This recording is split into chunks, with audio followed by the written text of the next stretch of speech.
Hello everyone, welcome to academy. यदि आप gate 2027-28 की प्रिपरेशन कर रहे हैं या फिर आपका टारगेट एग्जाम इंजीनियरिंग सर्विसेज है या फिर सेपरेट पीएसयू एग्जाम को आप टारगेट कर रहे हैं, ये वीडियो आपके लिए एक नई वीडियो सीरीज आप लोगों के लिए लेकर के आए हैं इस यूट्यूब पर, जिसमें हम स्ट्रक्चर एनालिसिस के क्वेश्चन सॉल्व करेंगे। कैसे स्ट्रक्चर के क्वेश्चन को इजी वे में सॉल्व किया जा सकता है, कौन कौन सी अप्रोचेस डिफरेंट मेथड्स को यूज करके हम स्ट्रक्चर को अंडरस्टैंड कर सकते हैं, स्ट्रक्चर के बिहेवियर को समझ सकते हैं। इस पूरी सीरीज में हम यही डिस्कस करेंगे। तो वो सभी स्टूडेंट्स जो इन एग्जाम को टारगेट कर रहे हैं, जिनका स्ट्रक्चर एनालिसिस का सिलेबस कंप्लीट हो चुका है, उनके लिए तो बहुत ज़्यादा हेल्पफुल है। और जो क्वेश्चन के थ्रू अपने कॉन्सेप्ट को बिल्ड करना चाह रहे हैं, वो सभी स्टूडेंट इस वीडियो को एंड तक जरूर देखें। आइए शुरुआत करते हैं। क्वेश्चन आपको दे रखा है, what is the ratio of magnitude of moment in the member BC at the end B and C in the given figure below. देखिए, क्वेश्चन में आपको एक फ्रेम दे रखी है, उस पर एक यूडीएल है। आपसे वो जानना चाह रहा है कि मोमेंट बीसी के लिए और सीबी के लिए कितना आएगा और इन दोनों का रेशियो क्या होगा। ई आई और एल कांस्टेंट दे रखा है और आपको चार ऑप्शंस भी गिवन है, 1:1, 3:1, 3:4 एंड 1:3। तो सबसे पहले तो हमें ये समझना होगा कि ये स्टैटिकली डिटर्मिनेट स्ट्रक्चर है या फिर इनडिटर्मिनेट। हिंज सपोर्ट है, यहाँ पर मैक्सिमम पॉसिबिलिटी रिएक्शन की दो है, यहाँ पर तीन रिएक्शन आ सकती है। तो यहाँ पर दो रिएक्शन, यहाँ पर तीन रिएक्शन, तो total number of degree of static indeterminacy की यदि हम बात करें, so number of support reaction and equilibrium equation. तो सपोर्ट रिएक्शन आ गई आपकी 5, equilibrium equation is 3, answer will be what 2। तो ये स्टैटिकली इनडिटर्मिनेट स्ट्रक्चर है, तो केवल इक्विलिब्रियम इक्वेशन सफिशिएंट नहीं है इस स्ट्रक्चर को एनालाइज करने के लिए। आपको कॉम्पिटिबिलिटी इक्वेशन का यहाँ पर यूज करना पड़ सकता है यदि आप फोर्स मेथड का यूज कर रहे हैं, और यदि आप डिस्प्लेसमेंट मेथड के साथ जा रहे हैं तो आपको एडिशनल इक्विलिब्रियम इक्वेशन यहाँ पर लगेगी। कैसे सॉल्व करना है इस क्वेश्चन को, आइए हम समझते हैं डिस्प्लेसमेंट मेथड एमडीएम से, मोमेंट डिस्ट्रीब्यूशन मेथड से। मैं इस क्वेश्चन को आपको सॉल्व करा रहा हूँ मोमेंट डिस्ट्रीब्यूशन मेथड से। हम और भी मेथड से इस क्वेश्चन को सॉल्व कर सकते हैं। वैसे सबसे इजीएस्ट मेथड यहाँ पर मुझे जो लग रही है वो एमडीएम मेथड लग रही है। देखिए, moment distribution method displacement method का एक पार्ट है, जिसको हम स्टिफनेस मेथड के नाम से भी जानते हैं। तो पहली स्टेप में हम क्या करते हैं, इसकी डिग्री ऑफ फ्रीडम को लॉक कर देते हैं। तो यहाँ पर एक रोटेशन ए पर पॉसिबल है, एक रोटेशन बी पर पॉसिबल है। तो इन दोनों रोटेशन को हमें सबसे पहले क्या करना होगा, लॉक करना होगा। लॉक करने के बाद ही हम क्या कर पाएंगे, हम फिक्स्ड एंड मोमेंट्स का कैलकुलेशन कर पाएंगे। तो पहली स्टेप में तो आपको कैलकुलेट करना पड़ेगा fixed end moments, FEM, fixed end moments. तो for the member A B, fixed end moment कितना हो जाएगा, ए बी मेंबर के लिए फिक्स्ड एंड मोमेंट की वैल्यू हो जाएगी 0। क्यों? क्योंकि यहाँ पर कोई लोड नहीं है। तो fixed end moment for member B A is also equal to 0, B A के लिए भी 0 हो जाएगा। Fixed end moment for member B C, it is W L square, यहाँ पर ये इंटेंसिटी डब्ल्यू है और स्पान है एल, ये भी एल है और ई आई कॉन्स्टेंट है। So it is minus W L square by 12, ये एम एफ बी सी हो गया। वहीं पर यदि हम एम एफ सी बी की बात करें, तो एम एफ सी बी कितना निकल करके आएगा, plus W L square by 12, plus W L square by 12। ये हो गए हमारे फिक्स्ड एंड मोमेंट्स। अब नेक्स्ट स्टेप होती है आपकी डिस्ट्रीब्यूशन फैक्टर का कैलकुलेशन करना। तो डिस्ट्रीब्यूशन फैक्टर के लिए एक टेबल बना लेते हैं। सबसे पहले लिखेंगे joint, then member,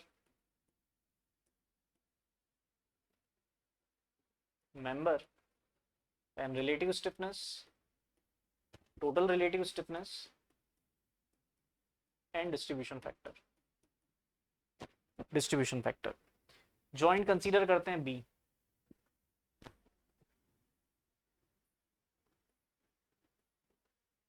joint B, member कौन सा हो जाएगा, B A, member B A, member B C, B C. B A के लिए, बी के लिए ए फार एंड है जो कि हिंज है। तो जो रिलेटिव स्टिफनेस का फॉर्मूला होता है इस केस में होता है 3/4 आई बाय एल, और आई और एल तो कांस्टेंट है। सो 3/4 आई बाय एल। बी सी के लिए, बी के लिए फार एंड सी है जो कि फिक्स्ड है।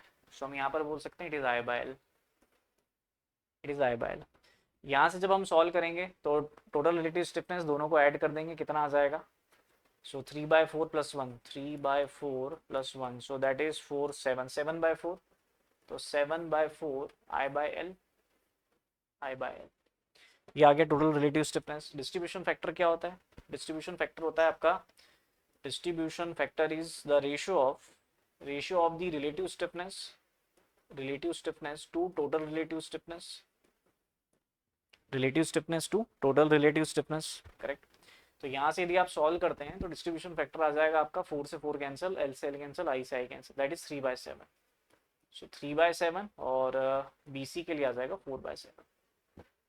सो 3/7 एंड 4/7 यहाँ पे हमारे पास डिस्ट्रीब्यूशन फैक्टर्स।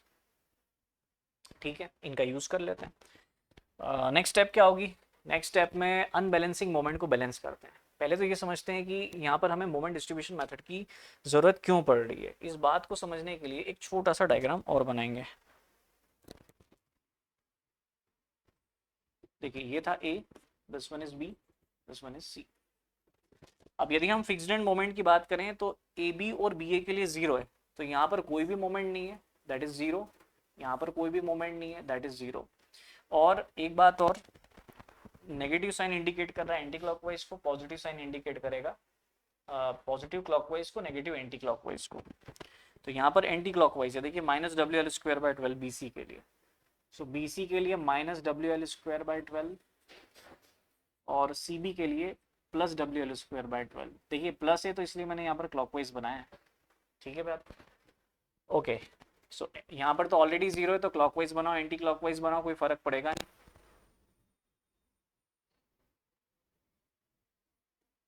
तो यहाँ पर ऑलरेडी 0 है, क्लॉकवाइज बनाए एंटी क्लॉकवाइज बनाए, कोई फर्क नहीं पड़ेगा। अब यदि आप B पर देखें तो आपको B पर ये दोनों मोमेंट इक्वल एंड अपोजिट नहीं दिख रहे, क्योंकि यहाँ तो मोमेंट 0 है और यहाँ पर क्या है, WL²/12 anti clockwise. That means B पर जॉइंट इक्विलिब्रियम इक्वेशन सेटिस्फाई नहीं कर रही है। हम इसी डिस्प्लेसमेंट मेथड को स्टिफनेस मेथड और इक्विलिब्रियम मेथड के नाम से भी जानते हैं, ESD शॉर्ट में हम लोग लिखते हैं, इक्विलिब्रियम स्टिफनेस डिस्प्लेसमेंट।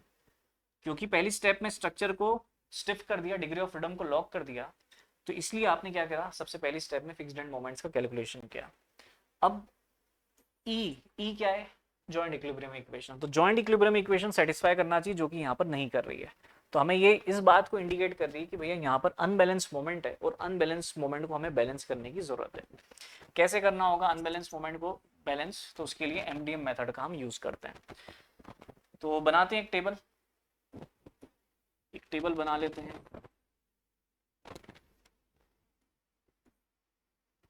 ये हो गया आपका joint A, this one is joint B, this one is joint C। Distribution factor for BA member कितना था? Distribution factor for BA member 3/7।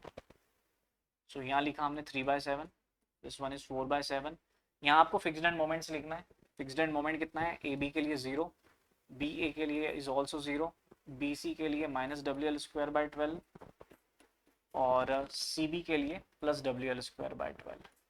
तो आप इस टेबल को बना करके भी समझ सकते हैं कि यहाँ पर अनबैलेंसिंग B पर जॉइंट इक्विलिब्रियम इक्वेशन सेटिस्फाई नहीं कर रही, ये इक्वल एंड अपोजिट होना चाहिए, तो ये भी सेटिस्फाई नहीं कर रहा है।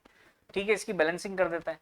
तो इसकी बैलेंसिंग करोगे तो अनबैलेंस मोमेंट क्या आ जाएगा, इन दोनों का डिफरेंस। तो डिफरेंस तो यही निकल करके आएगा, वो भी नेगेटिव साइन के साथ। इसको बैलेंस करने के लिए पॉजिटिव यूज करना पड़ेगा। सो पॉजिटिव यूज करेंगे, मल्टीप्लाई कर देंगे तो यह आ जाएगा, डिस्ट्रीब्यूशन फैक्टर से मल्टीप्लाई करेंगे। So 3/7 of WL²/12 with positive sign. और यहाँ पर कितना आ जाएगा, यहाँ पर आप 4/7 से मल्टीप्लाई करेंगे। So with positive sign 4/7 of WL²/12। और इसका एक कैरी ओवर चले जाएगा यहाँ पर, यहाँ से कैरी, क्योंकि देखो फिक्स्ड एंड फिक्स सपोर्ट है यहाँ पे। तो यदि आप कोई एडिशनल मोमेंट यहाँ लगाते हो अनबैलेंसिंग मोमेंट को बैलेंस करने के लिए, तो इसका कैरी ओवर यहाँ ट्रांसफर होगा, यहाँ नहीं होगा, क्योंकि हिंज सपोर्ट है। हिंज सपोर्ट पे क्या होता है, वो रोटेशन अलाउड रहता है, तो इसलिए कैरी ओवर वहाँ ट्रांसफर नहीं होगा, फिक्स सपोर्ट पे ही होगा। ठीक है, तो इसका कैरी ओवर यहाँ ट्रांसफर हो जाएगा सेम डायरेक्शन में। सेम डायरेक्शन मतलब ये हमने एंटी क्लॉकवाइज को बैलेंस करने के लिए क्लॉकवाइज मोमेंट लगाया पॉजिटिव नेचर का, सेम क्लॉकवाइज यहाँ पर लग जाएगा। इसको हम डायग्राम बना करके भी समझ सकते हैं, बट क्योंकि हम अभी इनिशियल स्टेज में ये सारी चीजें देख रहे हैं, इसलिए मैं आपको टेबल के माध्यम से ही बता रहा हूँ। तो प्लस करके हम लिख देंगे इट इज 2/7 ऑफ 2/7, इसका हाफ कर दिया हमने, WL²/12। अब यहाँ से आप सॉल्व कर लीजिए। यहाँ से आप सॉल्व करते हैं, ये आ जाएगा 0। देन ये कितना आ रहा है, 3/7 ऑफ WL²/12। इसको यदि आप सॉल्व करेंगे तो कितना आ जाएगा, 4/7 - 1, 4/7 - 1, LCM आया 7, इट इज 4 - 7, दैट इज -3/7। तो ये आ जाएगा -3/7 ऑफ WL²/12। ओके, और इसको सॉल्व करिए तो ये कितना आ जाए, ये कितना आ रहा है भाई, ये आ रहा है 1 + 2/7, सो दैट इज 9/7। 1 + 2/7 WL²/12, सो 7 और 2 9, सो इट इज 9/7। 9/7 WL²/12। तो ये वैल्यूज आ रही है हमारे पास मोमेंट की। अब ये दोनों मोमेंट आप चेक करिए, क्या ये बैलेंस हो चुके हैं? यस, अब ये बैलेंसिंग हो चुकी है यहाँ पे। लेकिन क्वेश्चन में आपसे क्या पूछ रहा है, वो क्वेश्चन में आपसे वो ये पूछ रहा है कि मुझे आप MBC और MCB का रेशियो बताइए। तो क्वेश्चन में आपसे वो पूछ रहा है determine the ratio of MBC to MCB। ठीक है, सारे मोमेंट्स आ चुके हैं हमारे पास। सो MBC कितना है, MBC 3/7 ऑफ WL²/12, और MCB कितना है 9/7 ऑफ WL²/12। सो WL²/12 से ये कैंसिल, 7 से ये 7 कैंसिल, कितना बचेगा 3/9। So 3/9 that is equal to what 1/3। तो यदि हम इन दोनों का रेशियो देखें, किसका, MBC और MCB का, MBC और MCB का, तो ये रेशियो कितना निकल कर के आ रहा है, ये रेशियो निकल कर के आ रहा है 1:3। तो हमारे पास ऑप्शंस कौन कौन से अवेलेबल थे, हमारे पास ऑप्शन था 1:1 गलत, 3:1 रॉन्ग, 3:4 रॉन्ग, कौन सा ऑप्शन सही हो गया 1:3। सो 1:3 हमारा आंसर बिल्कुल सही है। अच्छा, अब आपका क्वेश्चन यहाँ पर एक ये बन सकता है कि सर आपने यहाँ पर नेगेटिव साइन नहीं लिया। देखो, हमसे यहाँ पर जस्ट रेशियो पूछा था, ये नेगेटिव साइन क्या इंडिकेट करता है, ये negative sign anti clockwise moment को इंडिकेट कर रहा है। तो फर्दर आप इसका क्या कर सकते हैं, इसका आप फ्री बॉडी डायग्राम बना करके बेंडिंग मोमेंट डायग्राम ट्राई कर सकते हैं। ठीक है, इतना मैं आप पर छोड़ता हूँ कि इसके बाद का फर्दर, क्योंकि क्वेश्चन में बस इतना ही पूछा था रेशियो, इसलिए हमने सॉल्व कर लिया। अब जिन बच्चों ने स्ट्रक्चर ऑलरेडी पढ़ लिया है वो इसको फर्दर सॉल्व करें, इसका BMD भी ज़रूर बनाएं, बेंडिंग मोमेंट डायग्राम। ठीक है, सो आई होप आप लोगों को ये क्वेश्चन समझ में आया होगा। ये क्वेश्चन हमने मोमेंट डिस्ट्रीब्यूशन मेथड से सॉल्व किया है, कैसे अप्रोच करना होती है मोमेंट डिस्ट्रीब्यूशन मेथड में। सबसे पहले तो आपको डिग्री ऑफ स्टैटिक इनडिटरमिनेसी निकाली आपने, आपको पता चला इनडिटरमिनेट स्ट्रक्चर है।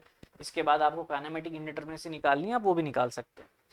फिर हमने जितनी भी डिग्री ऑफ फ्रीडम थी, काइनेमेटिक इनडिटरमिनेसी थी, उसको लॉक किया। यहाँ पर रोटेशन B पर पॉसिबल था, C पर कोई रोटेशन पॉसिबल नहीं, A पर रोटेशन पॉसिबल। तो इन दोनों डिग्री ऑफ फ्रीडम को हमने लॉक किया, फिक्स्ड एंड मोमेंट्स का कैलकुलेशन किया। फिक्स्ड एंड मोमेंट के बाद हमने डिस्ट्रीब्यूशन फैक्टर निकाले। डिस्ट्रीब्यूशन फैक्टर के लिए हमने रिलेटिव स्टिफनेस वाले कॉन्सेप्ट का यूज़ किया, एक्चुअल स्टिफनेस वाले कॉन्सेप्ट को भी यूज लगा सकते हैं। यहाँ से आने के बाद फिर हमें पता चला कि बी जॉइंट पर जॉइंट इक्विलिब्रियम सेटिस्फाई नहीं कर रही है, ये इक्वल एंड अपोजिट होना चाहिए। तो अनबैलेंसिंग मोमेंट को हमने बैलेंस किया, इसका कैरी ओवर यहाँ ट्रांसफर किया, यहाँ पर ट्रांसफर नहीं होगा क्योंकि यहाँ पर हिंज सपोर्ट है। एंड देन फाइनली जब आपने वैल्यू कैलकुलेट करी तो ये इक्वल एंड अपोजिट आ गए, मतलब आपके अनबैलेंस मोमेंट की वैल्यू 0 हो चुकी है, सारे मोमेंट बैलेंस हो चुके हैं। तो यहाँ पर आप स्टॉप कर देंगे। यदि इन केस ये फिर से मैच नहीं करते, इक्वल एंड अपोजिट नहीं होते, तो आपको फर्दर इटरेशन इसमें लगानी होती। तो यहाँ पर एक ही इटरेशन में हमारा काम हो गया, रेशियो पूछा था, रेशियो आ गया 1:3। सो आई होप आप लोगों को ये क्वेश्चन समझ में आया होगा। कमेंट सेक्शन में बिल्कुल बताएं कि इससे आपके कॉन्सेप्ट कुछ आपने इससे कुछ सीखा या नहीं सीखा। अनअकैडमी में स्टार्ट हो चुका है एक नई बैच, अनअकैडमी में एक नई बैच स्टार्ट हो गई है। कौन सी बैच स्टार्ट हुई है, देखो सबसे पहले तो प्राइस की बात कर लें, 9499, काफ़ी लोवेस्ट प्राइस अनअकैडमी में चल रहा है 9499। यदि आप कोड यूज़ करते हैं APP111 APP111 तो आपको इसमें मैक्सिमम डिस्काउंट मिल जाता है। 9499 में अवेलेबल है बैच, 8499 में भी अवेलेबल है। यदि आप गेट इंजीनियरिंग सर्विसेज PSU 2027 की प्रिपरेशन कर रहे हैं तो आप इस बैच के साथ जा सकते हैं। 28 मई से हमारी एक नई बैच स्टार्ट होने जा रही है जिसमें सर्वेइंग स्टार्ट हो रहा है और स्ट्रेंथ ऑफ मटेरियल स्टार्ट हो रहा है। तो ये 2 कोर्सेज हमारे नए स्टार्ट हो रहे हैं इस कैटेगरी में। यहाँ पर भी आप कोड लगा सकते हैं APP111 मैक्सिमम डिस्काउंट के लिए। इसके अलावा जो बच्चे 2028 की प्रिपरेशन कर रहे हैं ये भी इस बैच में एनरोलमेंट ले सकते हैं। साथ में हमारा कोल इंडिया मैनेजमेंट ट्रेनिंग का भी एक बैच लाइव है जो केवल 3499 रुपीज़, काफ़ी नॉमिनल प्राइस में SSC गोल्ड में अवेलेबल है। इस बैच में भी स्टील स्ट्रक्चर चल रहा है, इसमें आप एनरोलमेंट बुक कर सकते हैं। इसके अलावा हमारे पास एक सेपरेट कोर्स भी अवेलेबल है, जो बच्चे गेट और इंजीनियरिंग सर्विसेज की प्रिपरेशन कर रहे हैं वो एप्टीट्यूड और मैथमेटिक्स का एक सेपरेट बैच ले सकते हैं। इसके अलावा टेस्ट सीरीज भी अवेलेबल है। So number of batches available है। जो भी बच्चे जिस भी एग्ज़ाम को टारगेट कर रहे हैं, जैसे ये वाली बैच की हम बात करें, इस बैच में आपको जनरल एप्टीट्यूड और इंजीनियरिंग मैथमेटिक्स का एक सेपरेट कोर्स मिल जाता है। प्राइस भी काफ़ी नॉमिनल है, 2499। तो कमेंट सेक्शन में बिल्कुल बताएं ये क्वेश्चन से आप कितना कॉन्सेप्ट आपका इन्हेंस हुआ, और क्या आप लोग इस टाइप के और फर्दर क्वेश्चंस चाहेंगे, कमेंट सेक्शन में ज़रूर बताएंगे। Thank you.